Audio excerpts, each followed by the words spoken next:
message this morning. I was preparing two sermons for 2 Sundays, and Noah and Job. And this is supposed to be faithful in every circumstances, and the other one is be faithful in a faithless world. But it's okay. My message is be faithful. Just put it there, be faithful. Be faithful in every circumstances. It says in Job chapter 1. Our passage today gives us a blueprint on how to live a life, or how we react as Christians when we encounter trials and pain, grief, or even tribulations that could shake our faith in God. And this is not probably this passage is not new to us, right? We've read this passage, we've learned this passage before, heard some messages about this passage. But this passage reminds us again how we will react, how we live life as Christians in times of crisis. And we read the first chapter of this book, of this narrative, in the book of Job. There are certain things that you will learn about the book. And the first one is we don't know who wrote the book. We don't know who wrote the book. You know? Do you know? Yeah, I don't know too. We don't know who wrote the book. Obviously, Job was not the author of the book because of what we can see in verse 1. In verse 1 it said, there once was a man named Job who lived in the land of Uz. So, probably Job was not the author, meaning someone was telling a story and Job was the subject of the story. And then, another one is we can see that the writer of this book is really, or was really inspired by the Holy Spirit. You can see how the writer describes the settings and the location of the story. The author shifts the scene from earth to heaven. And another thing is we can also see that Job was a very wealthy man. He was a very wealthy man. In verses 2 and 3 tells us how rich Job was. He had 17,000 sheep, 3,000 camels, 500 teams of oxen, 100 female donkeys. He had many servants. He was also rich in children. He has 7 sons, and 3 daughters. And verses 4 to 5, his sons would take turns preparing a feast. I don't know if that's every day or daily feast. That might be birthday parties, or they might just throwing some parties aside from birthday parties. Have you heard of a guy named Anand Ambani? He is the son of the wealthiest man in Asia. And according to CBS, it was like 2 months ago. The marriage, he got married, and the marriage culminated in months of wedding events that featured performances by pop stars including Rihanna and Justin Bieber. Months of celebration, months of parties. And probably Job and his family was like this during their time. He was a rich man. And we can also see how faithful Job was. And if you could look at Job's ritual or practice after every party, he would wake up early in the morning and offer burnt offering to each of his children. This doesn't mean that what they're doing was a wicked party. He just wanted to make sure that his children were right with God. And if you look at Numbers chapter 29, verse 36, this is how we did the burnt offering before. It says, you must present the burnt offering a special gift, a pleasing aroma to the Lord. It will consist of 1 young bull, 1 ram, and 1 7-year-old and 7 1-year-old male lambs, all with no defects. Now, such a sacrifice would require considerable wealth. Whether it was done daily, probably I don't know if Job was doing it daily or several times a year. No wonder why Job was known as the wealthiest person in that area, in the entire area. But here's what we can see in this. With all Job's riches and all the things that God gave him, Job remained faithful to God. he remained faithful to God. He remained faithful in abundance. And this is important to take note because in Mark chapter 10, verse 25, Jesus said, in fact, it is easier for a camel to go through the eye of a needle than for a rich person to enter the kingdom of God. Now Jesus was talking to the rich young man. Now why did Jesus make this statement? Because he knows that when life is good, he knows that when we have everything we want, or when our bank account is great, and when our business is booming or successful, we tend to forget what he said in Matthew 6:33. Seek first the kingdom of God. We tend to forget that when we are perfectly healthy and our dreams and desires are within our reach, sometimes coming to God, reading His words, and taking time or talking to Him daily becomes burdensome.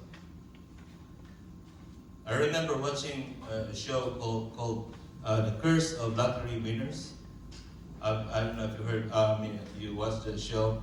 And there's one of the winners, he was an elder of the church.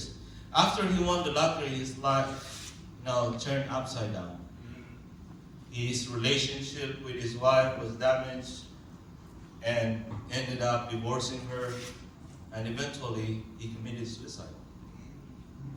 That's a profound example of what Paul said in 1 Timothy chapter 6, verse 10. He said, "For the love of money is the root of all kinds of evil. And some people craving money have wandered from the true faith and pierced themselves with many sorrows."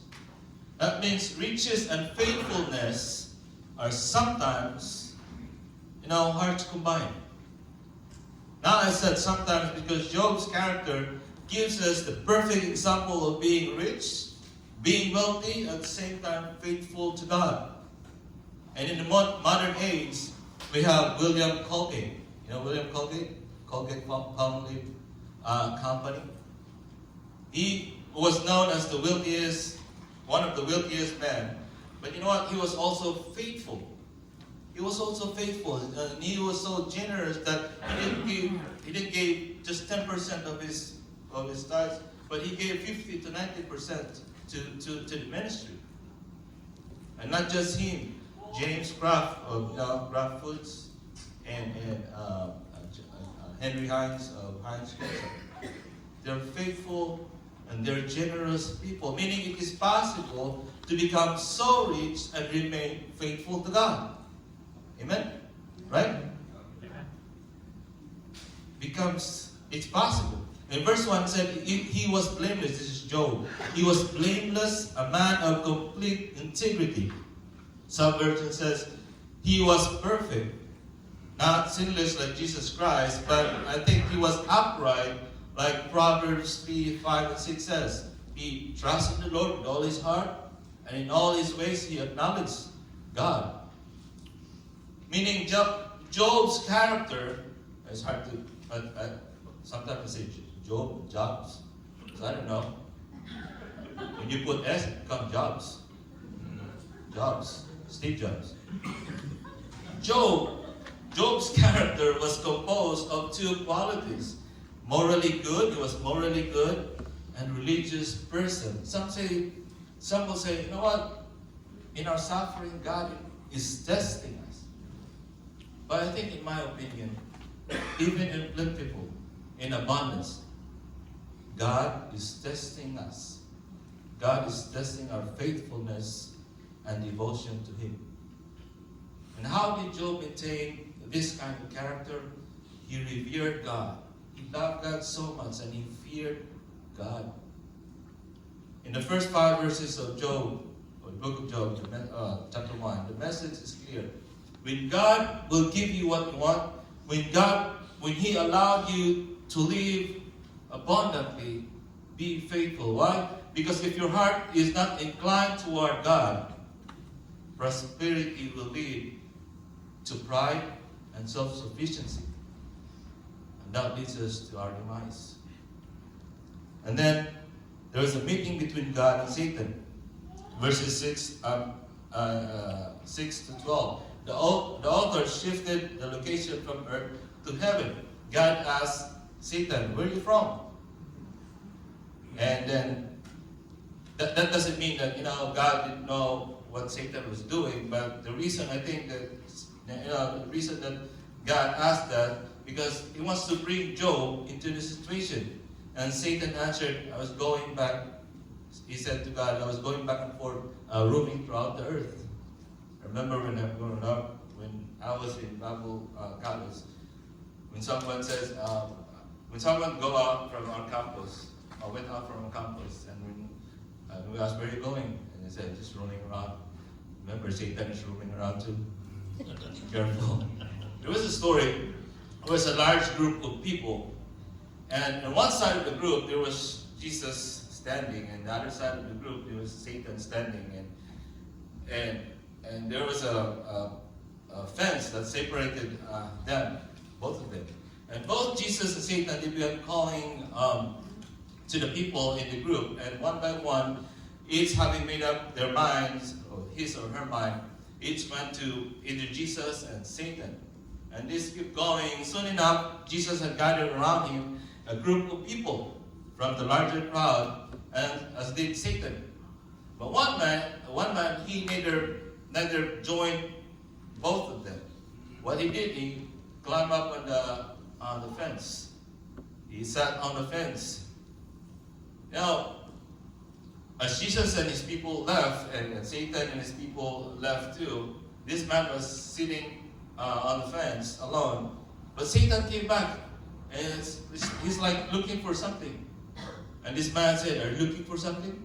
And Satan looked up and said, "Oh, here you are. Come on, let's go." And the man said, "What do you mean, let's go?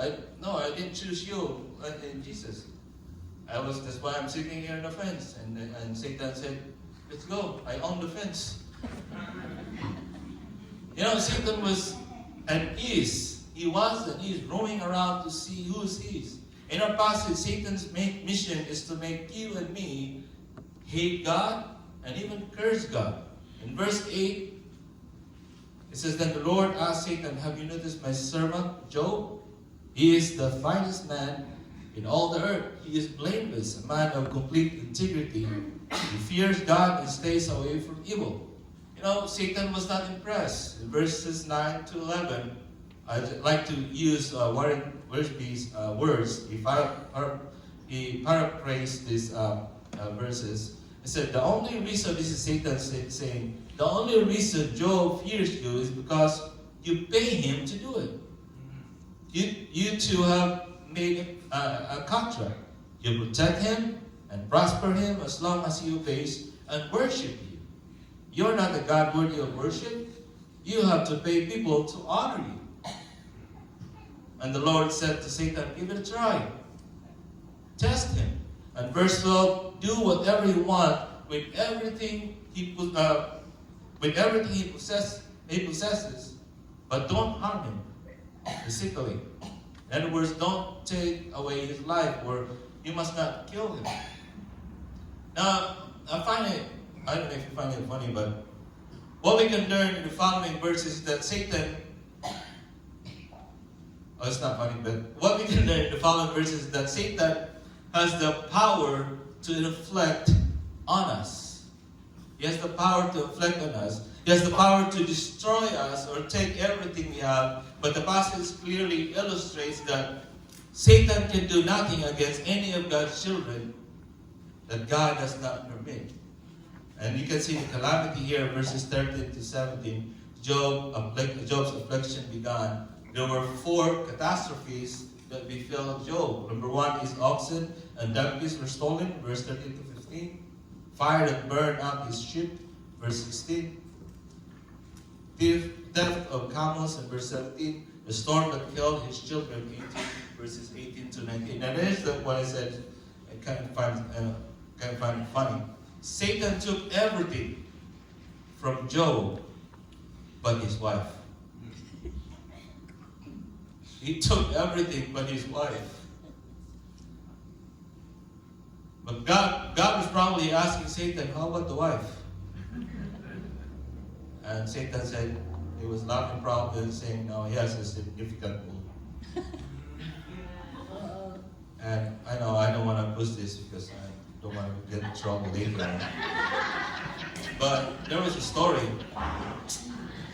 There was a man, he's a young man, he went to his doctor, and his doctor said, "There's a bad news, you only have 6 months to live."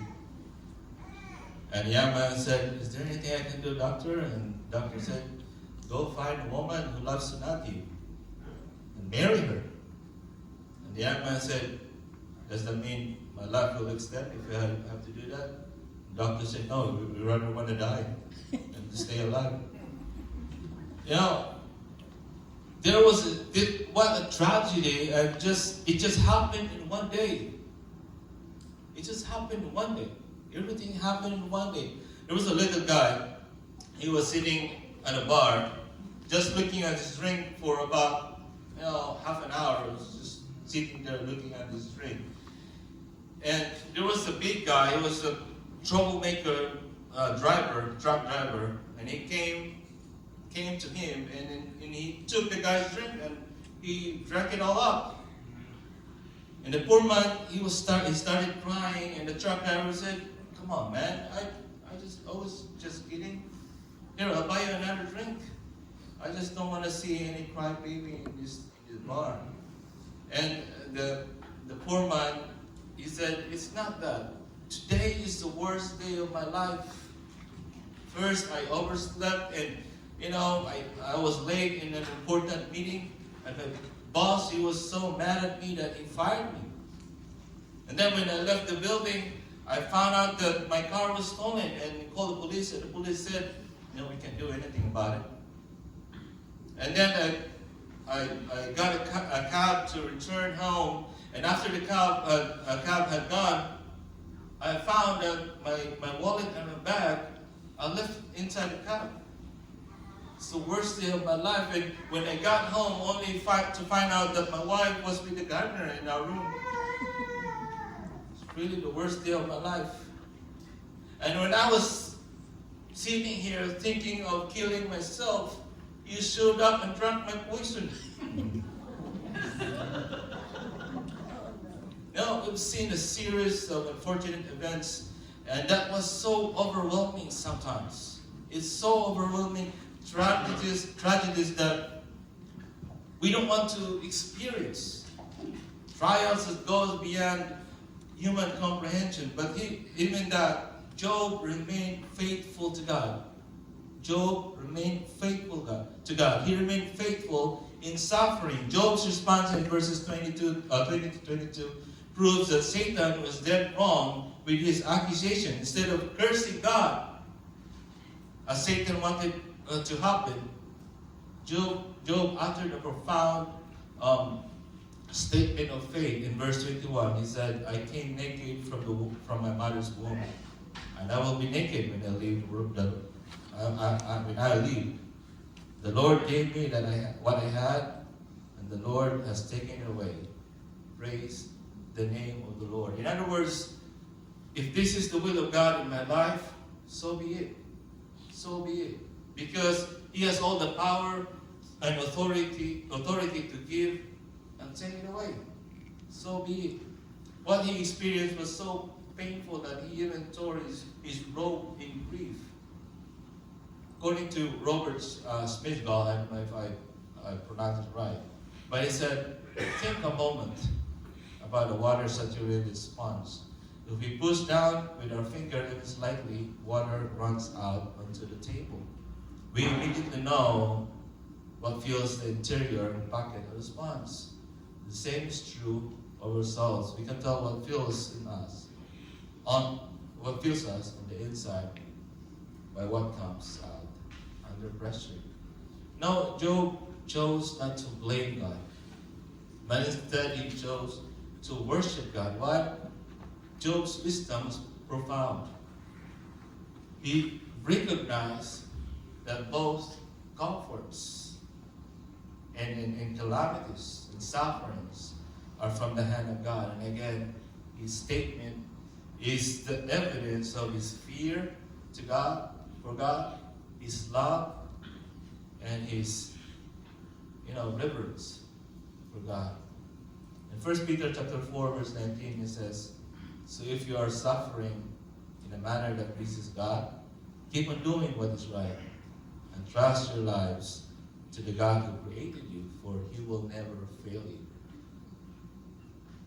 There's a song that encouraged me during COVID times, when my sister was dying because of cancer, and I can go home and I can be with her, and my mother was in the other area of the Philippines with my nephews. And this song encouraged me. It's a song written by Laura Story, entitled "Blessings," and it says, "What if your blessings come through raindrops? What if your healing comes through tears? What if 1,000 sleepless nights are what it takes to know you're near? What if trials of this life are your mercies in disguise? When friends betray us, and when darkness seems to win, we know that pain reminds this heart that this is not our home." It says here, "What if my greatest disappointments or the aching of this life is the revealing of the greater thirst this world can satisfy? What if trials of this life, and the rain and the storms, the hardest nights, are your mercies in disguise?" God may take away everything, even your life here on earth, but He promises that those who believe in Him will not perish, but have eternal life in heaven. And He will never fail. He is the same yesterday, today, and forever. If you look at verse 1, in the first sentence, scholars say it's not the usual Hebrew way of writing. Because the usual Hebrew way of writing is, it starts with verb, subject, and object. But here in verse 1, the author started with, "There was a man," a noun. One possible reason that the writer wants his reader is to understand that Job was a mere man. He wants us to focus on that. He was just a mere man, finite. He was frail. He has no superpower. And he even showed that in verse 20 that he was in grief. That means if Job can do it, praising God in times of troubles, praising God in times of sufferings and trials, we can do it too. Amen? We can do it too. I don't know about your situation right now, or the sufferings you are experiencing today. But one thing I know, you and I are made to worship the King of Kings and Lord of Lords. And God might give us abundantly or take away everything from us. I hope the lyrics of the song is true to us in our Christian life, our lives. My heart will choose to say, "Lord, blessed be your name." Amen? Amen. Let's pray. Heavenly Father, we thank you for your word. Thank you for your reminder, Lord. Thank you for reminding us that you are always there. And you are the King of Kings and Lord of Lords. And whatever comes our way, Lord, sufferings, grief, disappointment, or any tribulation, I know that everything is in your hands. And all we have to do is trust upon you. Pray all these things in Jesus' name. Amen.